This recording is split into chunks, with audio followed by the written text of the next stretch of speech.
कर्म को कर्तव्य समझकर करते रहिए, क्योंकि कर्म करना आपका कर्तव्य है और फल मिलना आपकी नियति। निस्वार्थ भाव से कर्म किया तो फल मिलना निश्चित है। तानि सर्वाणि संयम्य युक्त आसीत मत्परः वशे ही यस्येन्द्रियाणि तस्य प्रज्ञा प्रतिष्ठिता भावार्थ। जो मनुष्य इंद्रियों को पूर्णतया वश में रखते हुए अपनी चेतना को मुझमें स्थिर कर देता है, वही मनुष्य स्थिर बुद्धि वाला कहलाता है। ध्यायतो विषयान् पुंसः संघस्ते शूपजायते संगात् संजायते कामः कामात् क्रोधोऽभिजायते भावार्थ। इंद्रियों के विषयों का चिंतन करते हुए मनुष्य की उन विषयों में आसक्ति हो जाती है। ऐसी आसक्ति से उन विषयों की कामना उत्पन्न होती है और कामना में विघ्न पड़ने से क्रोध उत्पन्न होता है। क्रोधात् भवति सम्मोह, सम्मोहात् स्मृति विभ्रमः, स्मृतिभ्रंशाद् बुद्धिनाशो, बुद्धिनाशात् प्रणश्यति भावार्थ। क्रोध से अत्यंत पूर्ण मोह उत्पन्न होता है। मोह से स्मरण शक्ति में भ्रम उत्पन्न होता है। स्मरण शक्ति में भ्रम हो जाने से बुद्धि नष्ट हो जाती है और बुद्धि के नष्ट होने से मनुष्य का अधोपतन हो जाता है। राग द्वेष युक्तैस्तु विषयानिन्द्रियैश्चरन् आत्मवश्यैर्विधेयात्मा प्रसाद मधिगच्छति भावार्थ।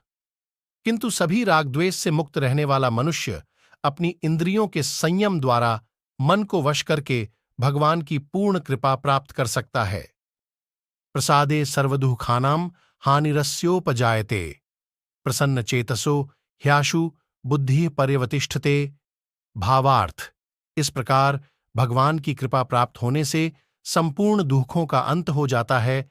तब उस प्रसन्न चित्त मन वाले मनुष्य की बुद्धि शीघ्र ही एक परमात्मा में पूर्ण रूप से स्थिर हो जाती है। नास्ति बुद्धिर्युक्तस्य न चायुक्तस्य भावना न चाभावयतः शांतिरशांतस्य कुतः सुखम भावार्थ। जिस मनुष्य की इंद्रियां वश में नहीं होती है, उस मनुष्य की न तो बुद्धि स्थिर होती है, न मन स्थिर होता है और न ही शांति प्राप्त होती है। उस शांति रहित मनुष्य को सुख किस प्रकार संभव है। इंद्रियाणा हि चरताम यन्मनोनुविधीयते तदस्य हरति प्रज्ञाम वायुर्नावमिवाम्भसि भावार्थ।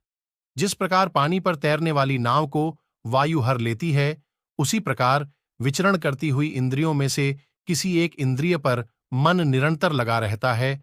वह एक इंद्रिय ही उस मनुष्य की बुद्धि को हर लेती है।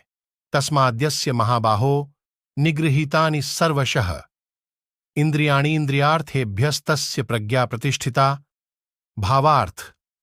हे महाबाहु, जिसकी इंद्रियां अपने अपने विषयों से सभी प्रकार से विरक्त होकर उसके वश में रहती हैं, उसी मनुष्य की बुद्धि स्थिर रहती है। या निशा सर्वभूतानां तस्यां जागृति संयमी यस्यां जागृति भूतानि सा निशा पश्यतो मुनेः भावार्थ। जो सभी प्राणियों के लिए रात्रि के समान है, वह बुद्धि योग में स्थित मनुष्य के लिए जागने का समय होता है, और जो समस्त प्राणियों के लिए जागने का समय होता है, वह स्थिर प्रज्ञ मुनि के लिए वह रात्रि के समान होता है। आपूर्यमाणं चल प्रतिष्ठम समुद्रमापः प्रविशन्ति यद्वत् तद्वत् कामा यम प्रविशन्ति सर्वे स शान्तिमाप्नोति न कामकामी।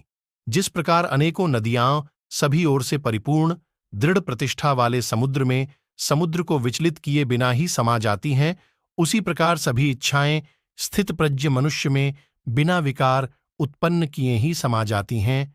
वही मनुष्य परम शांति को प्राप्त होता है, न कि इंद्रिय सुख चाहने वाला। विहाय कामान्यः सर्वान् पुमांश्चरति निःस्पृहः निर्ममो निरहंकारः स शान्तिमधिगच्छति भावार्थ। जो मनुष्य समस्त भौतिक कामनाओं का परित्याग कर इच्छा रहित, ममता रहित और अहंकार रहित रहता है, वही परम शांति को प्राप्त कर सकता है। एषा ब्राह्मी स्थिति पार्थ नैनां प्राप्य विमुह्यति स्थित्वास्यामंत कालेऽपि ब्रह्मनिर्वाणमृच्छति भावार्थ। हे पार्थ, यह आध्यात्मिक जीवन ब्रह्म की प्राप्ति का पथ है, जिसे प्राप्त करके मनुष्य कभी मोहित नहीं होता है।